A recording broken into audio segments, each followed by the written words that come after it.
Israel మీదన ఒక్కసారిగా విరుచుకుపడుతోంది Iran. రాత్రి నుండి ప్రారంభమై ఎడతెరిపి లేని దాడులు, మిస్సైల్స్, డ్రోన్లు, వరుసగా యుద్ధ విమానాలు మాత్రం పంపించలేదు. ఎందుకంటే మధ్యలో 2-3 దేశాల మీద నుంచి వెళ్ళాలి కాబట్టి మిస్సైల్స్ని ఎవరు ఇంటర్సెప్ట్ చేయలేకుండా చివరి దాకా వెళ్ళడం అన్నది ఒక ఎత్తు.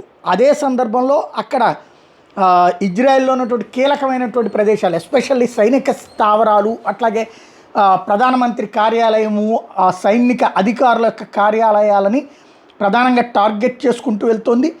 కమాండ్ కంట్రోల్ రూమ్స్ని టార్గెట్ చేసుకుంటూ వెళ్తుంది. దాదాపుగా 100కి 90% ఇంటర్సెప్ట్ అవుతున్నాయి. కానీ 10% ఐరన్ డోమ్ దాటుకుని వెళ్తున్నాయి. అంటే ఐరన్ డోమ్లో ఉన్నటువంటి లూప్ హోల్ని వీళ్ళు కనిపెట్టారు. క్రిందటిసారి 1% వెళ్ళింది, ఈసారి 10% వెళ్తున్నాయి. తద్వారా ఇజ్రాయెల్ ఇప్పుడు కంగారు పడాల్సి వస్తుంది. తమ ప్రజల్ని బంకర్లలోకి వెళ్ళమని సైరన్లు ఇస్తోంది. అదే సందర్భంలో ప్రాణాలు కాపాడుకోమని చెప్తోంది. ఎక్కడికక్కడ సైరన్లు వినిపిస్తున్నాయి, పేలుళ్ల శబ్దాలు వినిపిస్తున్నాయి.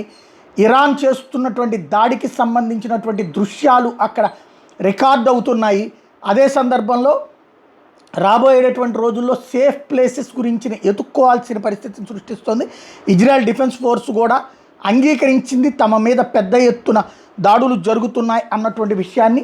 ఆ విజువల్ కూడా ఇక్కడ ఏది 1 కాదు 2 కాదు 100ల కొద్ది మిస్సైళ్లతో విరుచుకుపడుతున్నటువంటి ఫొటోస్, వీడియోస్ ఇప్పుడు వైరల్ అవుతున్నాయి.